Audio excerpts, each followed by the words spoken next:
All right. Also, I'm really proud of you. Thank you. I'm going to say that. I'm just going to say everything else I was just going to say. Oh, that was so nice. Oh, that's what I've always enjoyed, because I'm like, we haven't really seen each other that much. We kind of connect just a few times a year, but I just feel really cherished by you, and I feel cherished by you. oh, stop! You make me feel so cherished. Oh, stop! You make me cry.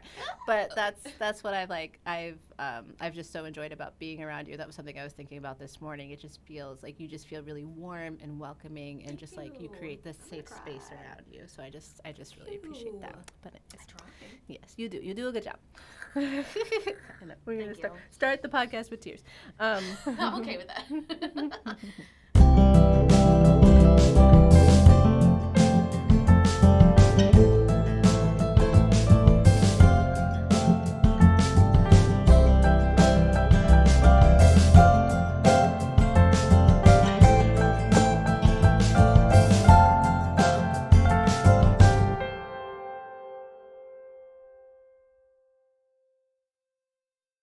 Hi, welcome back to Sustaining Craft. This is the podcast all about pursuing your passion. I'm Elizabeth Silverstein, and I have with me again Hannah Anderson. Hi, yeah. I'm Anderson now. You're Anderson now, formerly Alan of Petal to the Metal, Arkansas. How Thank are you you doing? Thank you, Elizabeth. I'm great. How are you? I am doing so well. I'm It's so so great delighted to to have see you back. you. It's great to see you too.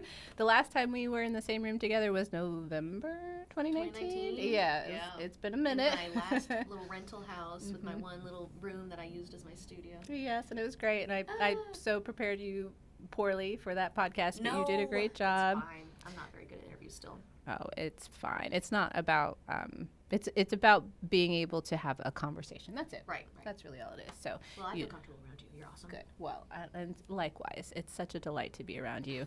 So thank you for doing this. It's a delight to be around you, and I'm so proud of you and how you are you. so tenacious and you are so comfortable opening up about what you've been through. I really appreciate that because I know how important it is to hear if somebody can't say those things out loud and admit them. Like, it only helps. And everything you do only helps people, and I appreciate that. That means a lot to me, and I appreciate you saying that. That's something I've been thinking about as I've been sharing my stories, how re-traumatizing it is to share those stories. And if I can help just one person understand that they're not alone, then that is worth it to me. But and it is, I'm sure you've done that 10 times over. Oh, wow. Thank you. That means so much. Right. Well, you have done so much yourself in the past, 3 years? Yeah, I guess so. So you've gotten married. Congratulations. Oh my gosh, we've been married. It feels like our whole relationship. So. Yeah, it was a cool party though. Clicked. Yeah, it was beautiful. I loved seeing the photos. I loved the suits and how it was just such a beautiful way to build in this contrast and bring in color. My husband is a star. Jordan Anderson is an absolute star. Yes, he is, and I'll have to share some of those photos if that's okay with you. Yeah. We'll do that when I promote it. So yeah, give me the 411. What's been happening since 2019? Well, Jordan and I bought a house in 2020. Congratulations. Thank you. Out on his family's row, like he grew up out there with his whole family on one street. And when we moved in to his parents' neighbor's house, it was Aunt Virginia's house. We moved in and we found the original paperwork to their land back in 1890. 1890? And old pictures over 100 years ago. Yeah, this family it goes way back in Lone Oak, and it is so special to be a part of. And I've been really enjoying being away from the city, and it's like I don't have any FOMO because 2020 hit, and I didn't have anywhere to go or feel left out of anyways, being so far away. And it's not even that far. It's great. It's been really, really lovely. The air is different out there. I think slower and clearer. I have my home studio out behind Grandma and Grandpa's house. Aww, it's so that's cute. Precious. Well, yeah, it's really cool. They have been just absolute angels in embracing me since before we even got engaged. And so 2020 we bought a house. Moved our wedding back a year in order to have the party of our dreams so we could have all of our friends and family there, which we did, and it was perfect. And yeah, it was fabulous. I had all sorts of wedding vendors come rally around us and really gave us the most special, amazing treatment and product for us to be able to have our dream wedding. And I did my own flowers, which was kind of probably a mistake. That's a lot to do for your wedding. I was a little man. manic anyway, so like, Okay. I probably needed something to do. Yeah. And then Jordan, he had to have something to do too, so he decided to build these insanely tall, like vintage window pillars. And I heard the saw in the work shed, and then a big bah, and then a scream, and I was like, "Oh my God, Jordan, please!" You just lost your husband. Your is soon-to-be husband. we should not be allowed to be doing projects right now. And then he was like out talking about welding something, and I was like, "You got to stop." Okay, introducing fire. Okay, that's the last thing we need. And it was so cute because like we've lived together for like 4 or 5 years now, and he did not want to see me the night before the wedding or during the day, and I was such a mess, and I was like, I just need my husband. But I got all the flowers done, and some things just didn't get done, and it was fine. But it was so perfect, and the flowers were all silk. This is one of my arrangements from my wedding that I just keep around the house, and Jade Chauvin was our photographer. Oh my God, she did such an incredible job. But then we also went on our honeymoon, and we got oh my God. That's where the photos are from with you guys on the honeymoon? Is that on the honeymoon? Okay. So we took our garb. I recommend this to every single bride of ever now. Instead of doing bridals beforehand, we took our garb on our honeymoon, found a photographer that could meet us there on that date, whatever, and we went out to Moab and had the sexiest photo shoot of my entire life, or his.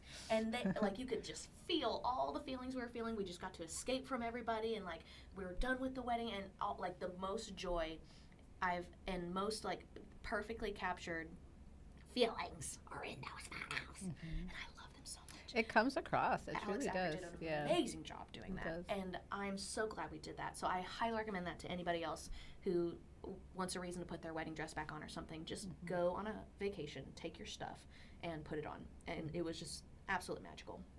Wow, I love it. Thanks. So, well, congratulations. And since then, I've just been an old married hag. Yeah, like just doing flowers and stuff. Well, yes, that sounds amazing. So what has been the big difference? So the big difference in your personal life, you've gotten married, you've bought a house, you're really settling into this married life. How has your business grown? What's changed? Well, the quality, first of all. I have morphed and learned over the past few years since we've talked even. Just like my own personal style has morphed and gotten even better over time. Love it. So that's pretty cool, and I'm really making a solid stamp for myself in, you know, at least the Arkansas art world of like what multimedia art can be, floristry in general. I learned through trade and for a long time and like really paid my dues there, and that was really tough. And so now I've taken all the basic traditional rules and learned how to break them. Love it. Because my mom always said you got to learn the rules before you can break them. Yes.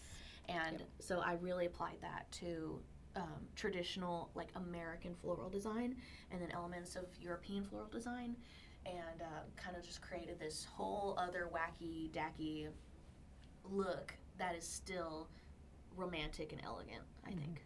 Yeah. Oh, I love it. Thanks. Yeah. So that was what else? What did you ask me? The big changes. Yeah, no, it's okay. So you've really grown your personal style. Yes. You've learned the rules so that you can break them. Yes. And one of the things that stuck out to me in our previous interview was talking about how the recipe, right? There was this idea of the recipe behind florals, and how what had kind of stuck out to me a little bit when I was like, well, you bring your personal, or you're doing things differently. And you're like, no, the recipe's the same. But then we kind of had this conversation about how, but you are bringing this personal just style like to it. baking. Yeah. Yes. There's a recipe. That doesn't mean you put the mac and cheese and the cheese powder and the butter and the milk in there. You can put whatever else you want in there too. Yeah. Nobody told me that as a kid. Yeah. Like the difference between like if you char the broccoli in the oven instead of boiling it, you get totally different flavors, you know. And so same broccoli. Yeah. And that's why I like to tell other potential clients and stuff too. Is like I'm not doing anything different than anybody else. I'm just doing it my way. Yeah. Yeah. And it's great. And then there's so much value to that. Only you could do things the way that you do it. Thank you. That's so important to remember. Thanks. And also, art is so subjective too. It's like, if somebody doesn't like it, then they can go somewhere else. Yeah, and absolutely. I'm not a florist for anybody, just anybody. Yes. You know, I have a very particular style that either you love or you hate. Yeah. Or you're like, not for me, and that's okay. Or you don't care, and that I can take. I will take that all day. Yeah, it's fine. That's how I feel about, as a dog trainer. I'm like, I'm not for everyone. I'm not for all the clients. I'm not even for the masses. I feel I'm looking for a certain type of client. I feel like you are too, right? And I think if more people accepted that and tried to go with that kind of flow instead of expecting everybody to be into it, I think more people would be a little bit chiller about stuff. Or like, yeah, that's all. We talked about that in the past too, the idea of being hungry. And when you're so hungry for something and you're so desperate for something, you kind of let everything slip through your fingers because you can't even hold on to what you have. It's like, hold on to what you're into and fuck the rest, you know? Yeah. It is, I think it can be really hard sometimes to understand that you're not for everybody and what that means. Well, that's just taking it too personal, and that's a personal problem. It is. And I've learned that. I had to learn that the hard way a few times. Like, when I first started, I was, like, getting paperwork ready for every single person that contacted me. And every time they would go a different direction, I would take it so personally. Also, divorces. Oh. Every time a client would get divorced, I would take it personally. I'm like, I thought my flowers were a symbol of your undying love. My flowers were the connection between you two. But after the third one, I was like, okay, Hannah. Yeah. It's okay, and also I'm not gonna. 50% of marriages end in divorce, I right? know, so right? the odds are not in your favor. And also, it's like, divorce is cool if that makes you happy and everybody else happy and safe. I'm divorced and Hell I'm safe. Yeah, so and that's all that matters. That's fine. I will advocate for divorce and crimes. Oh yeah. Divorce and crimes. Divorce is not a crime, but divorce and crimes. Yes, I love that. So it is about like sorting through, what is for you, who's your client, holding on to that client, and releasing them when they're ready. Trusting the universe that the right people will find me. Yeah. And they do. Yeah. And I have had the most incredible lineup of clients. I have found so many friends, and I've created so many amazing connections through the people that have found me. And I'm like, how did you find me? And they're like, the internet. I'm like, how? Yeah. Yep. Same thing happens to me. And what I found too is when I hold on to the people that are a good fit for me and that I'm a good fit for them, and I build up those solid relationship with them, they're the ones finding me other good fits too, because they're in the spheres of those good clients that I'm looking for. Yes. Yep. And we have this community growing that's like this underbelly of the wedding industry, of these other vendors that I have been so privileged to work with, like Caitlin Ramsey of Ramsey & Co. All sorts of photographers like Jade Chauvin.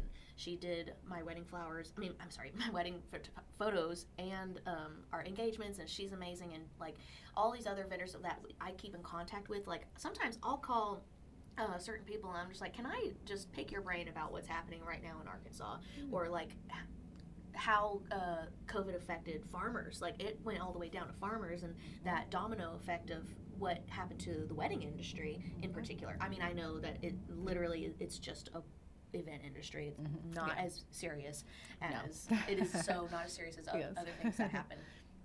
Like the deaths. Deaths. Yeah. No, deaths are serious. Yes, they are serious. But like I took so many phone calls. I'm just going to be right off track here.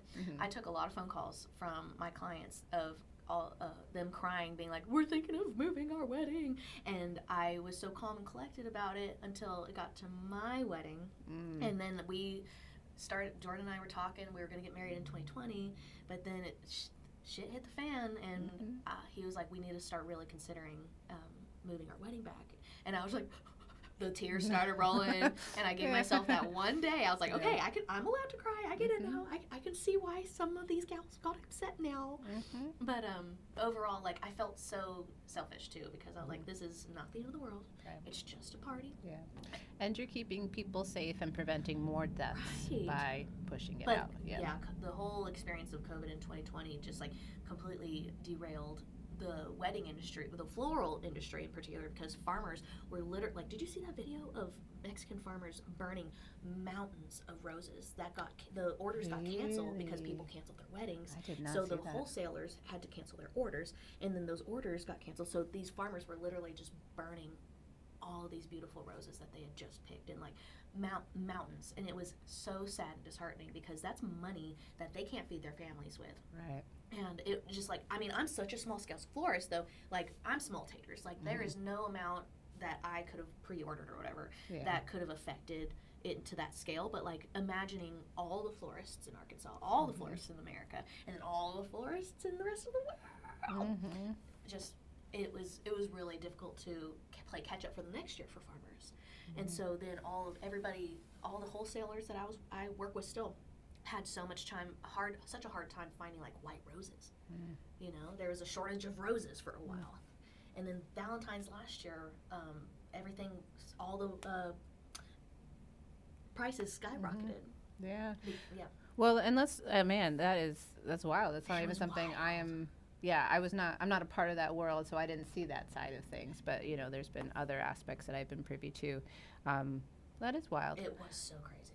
But I feel like last year you did a good job. I don't think Thanks. I got one rose in my Valentine's Day bouquet, but it didn't matter. It was still like a beautiful, like you did great with what you had, which I think was really cool. So let's talk about that. So another reason, and we'll come back to the wedding industry, but one of the reasons I wanted to have you back on is because you're doing your Valentine's Day bouquet pre-sales right now. This is the 5th year that I have been purchasing a bouquet from you. Which I'm so honored to be part of your Valentine's tradition.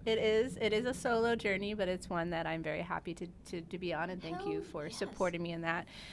But I did want to point out that you do such a good job with that, and your bouquets are beautiful, and if people are in the area and they want to get theirs, we'll have your contact information at the end so they can get that. And I usually tip on Sustaining Craft because I want to support the artist journey and show my support for the craft, but I'm buying the bouquet. Yeah, so I'm going to say that is my support from you. But I do want to point that out, and I do want to say, and it will have your Venmo at the end too, so if people do find value from sharing your story, if they would like to tip you, I'd like to provide that opportunity as well. You don't have to tip me.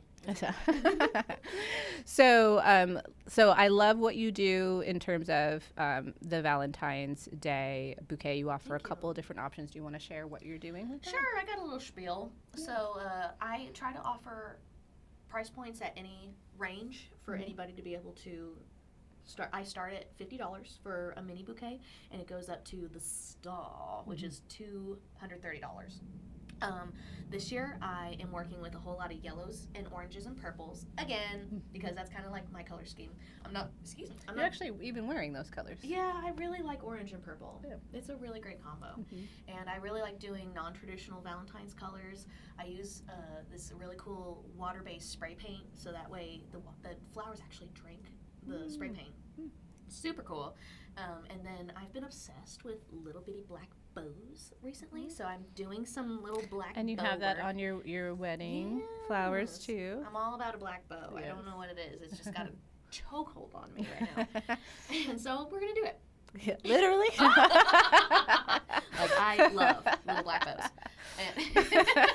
And then I got some really cool Valentines this year from I don't even know where, but they're like little it's classy this year. Last year we went a little slutty. This year we're doing a little smut, yeah. Little claws. Yeah. We're doing some claws. But I did like the angle last year. It was very, very fun. And also I'm doing a collaboration with one of my best friends who's also an incredible chef, Tamara Murray. She's doing chocolate covered strawberries with primo ingredients. Yes. And I got to taste one at our photo shoot, and they're insane.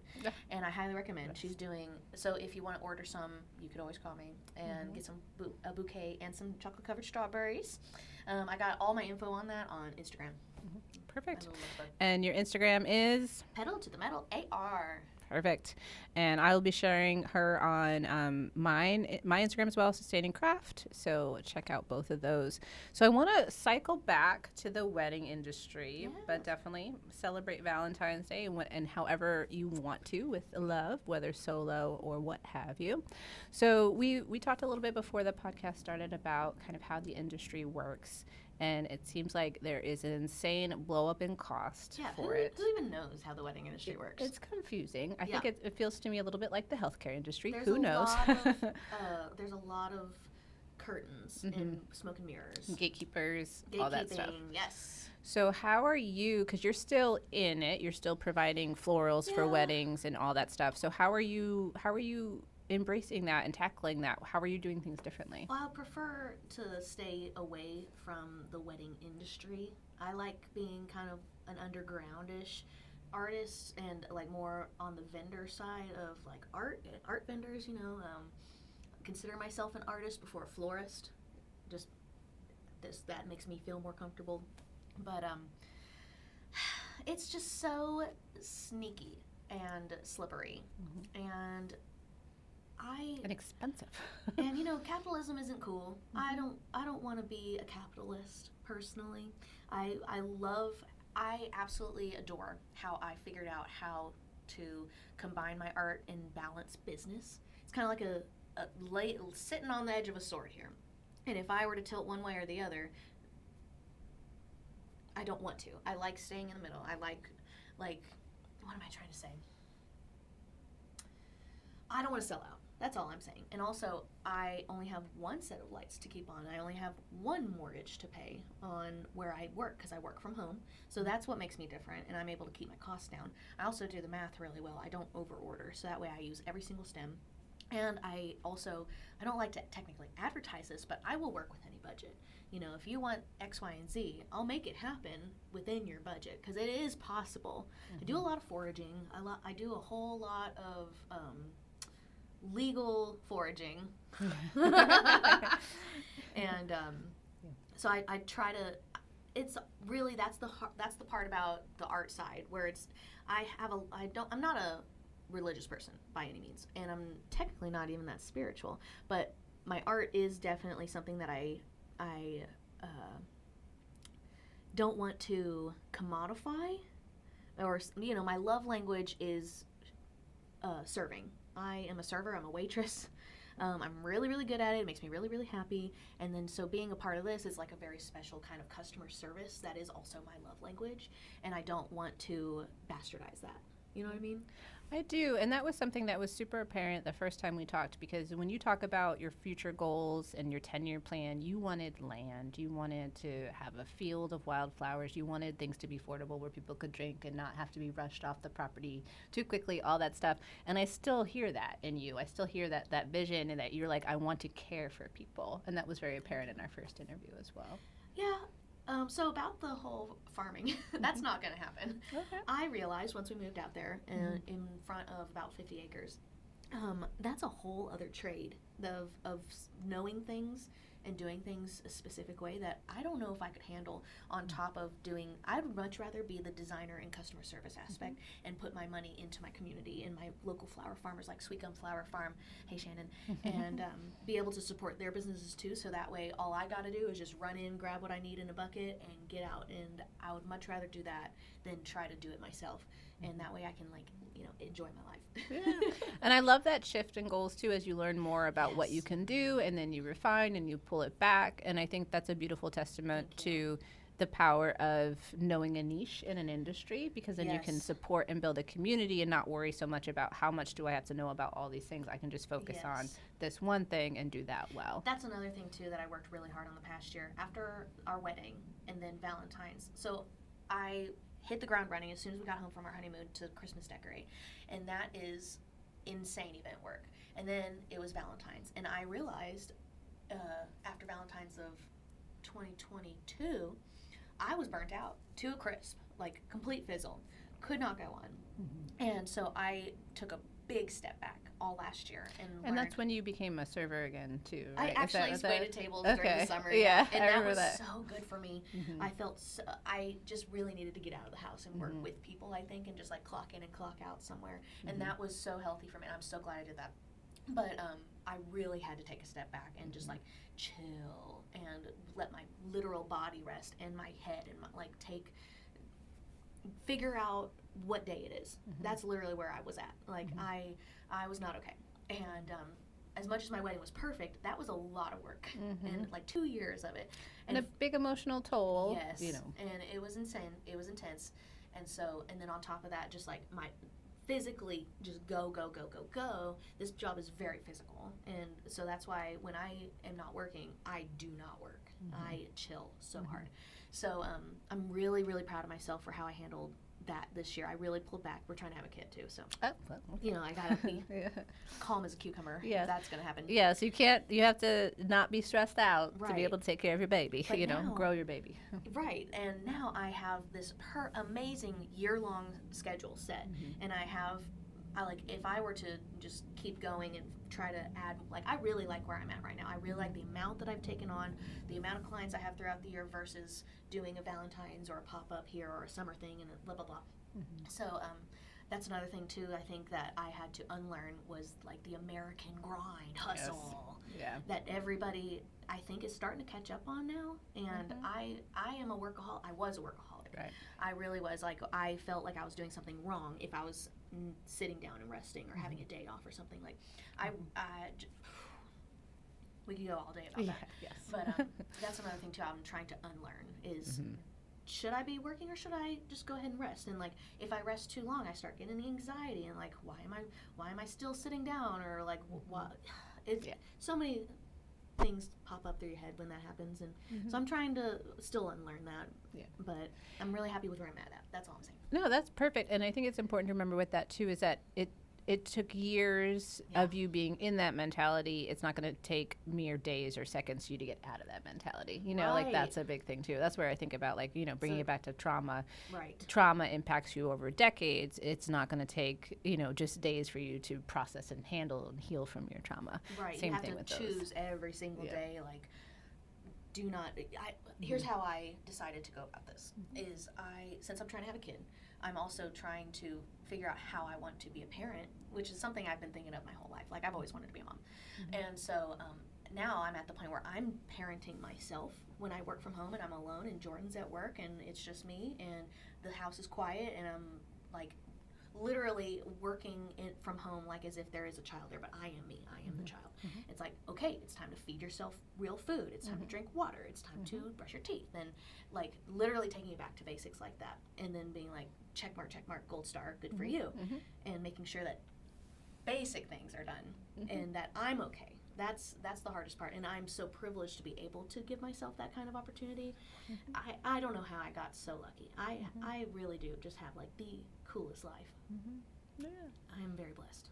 Oh, good. And it's good. It's good and important to be able to see that and acknowledge it, and because that's where we can truly help and reach out with others. If we're not well, we can't do anything for anyone else. Right. So it's important for us to get well, both physically and mentally, or to be able to take care of ourselves if we aren't well in any way, or if we have a disability or anything like that. Right. So that is important.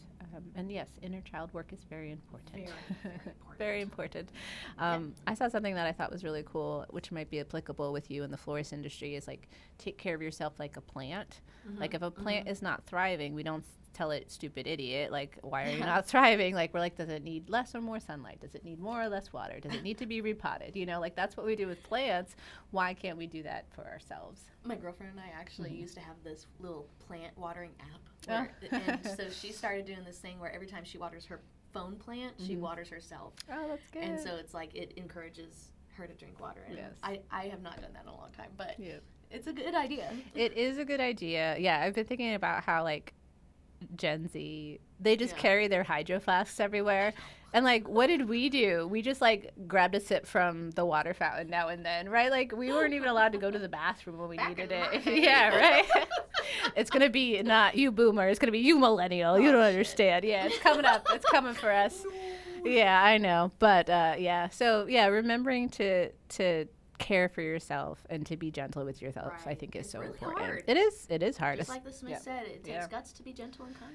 Yeah, it really is. And that's what I love about what you do in your industry and what I'm seeking to do in mine, of just like one of the first blog posts I wrote as a dog trainer when I went on my own full time in 2020 was, you deserve a nice trainer. Like, because the stories I was hearing was just atrocious. Yeah. Atrocious. I was like, why are dog trainers so mean to people and their dogs? We're supposed to like dogs. Yeah, do they? And then you like, do they even?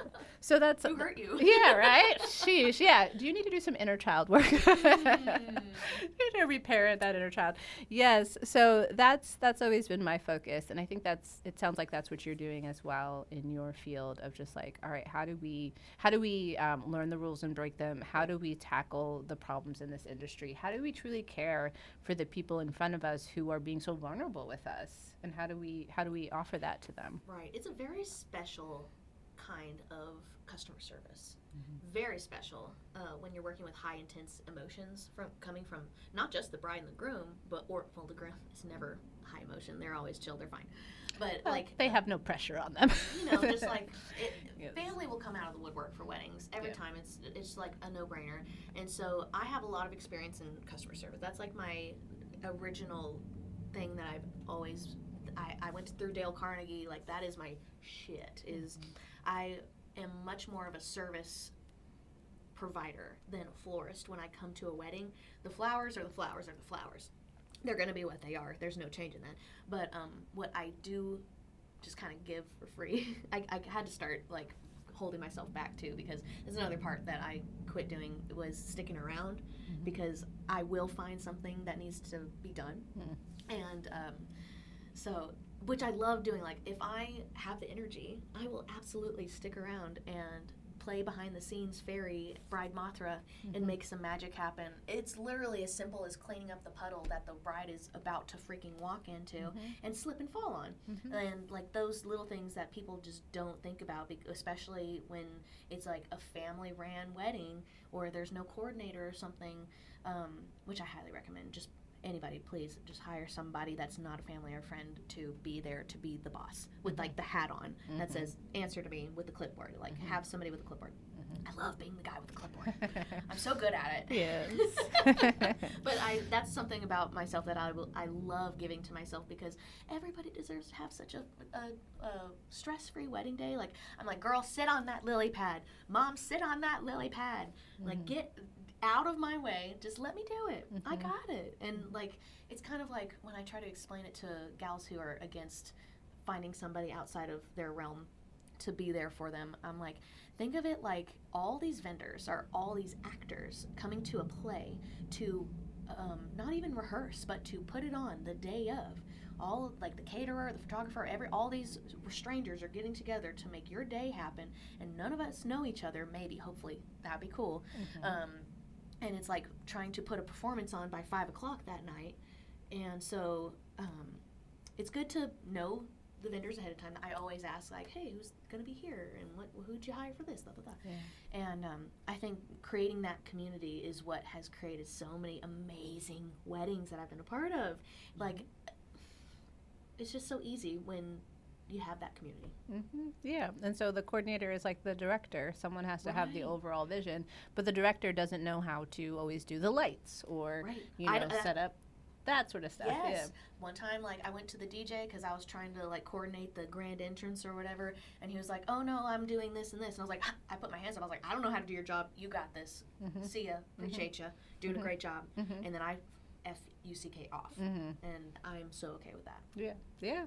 So that kind of working together, a teamwork effort instead of like the only one that the spotlight should be on is the bride. Nobody's taking anything personally. Like it's a freaking wedding. Where it literally is a mess. It's always a mess. It's always a crazy jumble. That's why I'm like, brides don't need to know what's going on outside. They just need to be on their lily pad. Don't let the bride know if there's something crazy happening. Like if an arrangement gets destroyed before she walks down the aisle, she's not going to know. Don't let her know, and she's not even going to notice. Nobody's going to care.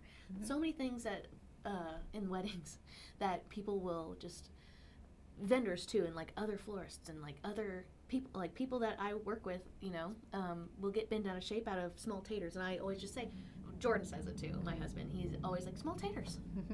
It's just a party. It's just a party. It's just a party. Shit. Yeah. Expensive party, but it's Right? just a party. Yes. Well, Hannah, we're coming to the close. Sorry, I just like rambled. That was great stuff. Yeah, it's important to kind of think about all that stuff and think about how you want it to go and the people you bring on your team. Right? When you are getting married, you have to bring people on to help you. You can't do everything yourself. You have to delegate. You have to allow people to make your vision happen, whether it is exactly your vision or not. Absolutely. Flexibility, I think, is helpful for everyone as well. Very helpful. Yes. Well, that was all my questions. Was there anything else that you wanted to add? Well, speaking back on trying to help my community where I can, I also, every Valentine's Day, I will put $5 towards every order towards some sort of nonprofit or a charity. So this year, we're putting our money towards the WOW, Women's Own Worth, which is a nonprofit run by an Arkansas local who helps people get out of domestic violence.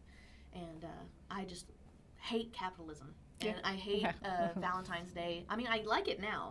Since I started doing it myself, I really enjoy doing Valentine's because it's kind of like a big middle finger in the face of what Valentine's Day is. It's not even a real holiday. It's a consumerist holiday. Absolutely. And Absolutely. people expect me to do flowers. Of course I'm going to do flowers, but it makes me feel like it's worth doing for a good cause. And nobody's fought me on that. No, why would they? Yeah, Right? Your clientele isn't going to be like, "How dare you do this?" Well, no, I try good. to make it very clear also where I stand on those kinds of things. And if people don't share those values, they can use They can another just florist. go somewhere else. Absolutely. Exactly. Yeah, there's nothing wrong with that. Right. Well, Hannah, it's been such a delight as always to chat with you. Thank you. Love talking to you. I love what you're doing. Everyone, if you'd like to follow Hannah, Petal to the Metal AR on Instagram. I think you're also on Facebook. Yeah. Is that right? Oh, Okay. yeah. So get your Valentine's Day bouquet if you haven't ordered one already. Information will be on your socials, and you can also find Sustaining Craft at sustainingcraft.com, on Instagram as well. Facebook under Sustaining Craft. I have a Substack, and I'm working on some longer form writing as well. So support Petal to the Metal and Sustaining Craft by subscribing, listening, sharing. And I'm going to do the sign off. And at the very end, I'm going to have one final question for you, if that works. Thank you All right. so much for having me. Oh, thanks for being on. This has been Sustaining Craft with Elizabeth Silverstein and my guest today, Hannah Anderson of Petal to the Metal. Music has been provided by Jim Ciago. He is 7 Second Chance on iTunes and Spotify, and Nomad Neighbors in the Denver area most weekends. And if you'd like to support Hannah's work, like I said before, by arrangement, you could tip her at Petal to the Metal AR. And Hannah, before we sign off completely, what advice do you have for someone who is considering stepping into the art form that is florals? I get this question a lot. It's either go get a job or take a class. Either way, those two are the most important ways to get started in this, so you can learn the foundations. You have to know the foundations, and you have to know how a flower shop operates from day to day versus you have to learn those. I learned those rules that way, of learning how everyday, day-to-day flower shop operated. And then I was able to translate that to how it worked best for me from home. Or just start doing some flowers, but, figure out your math.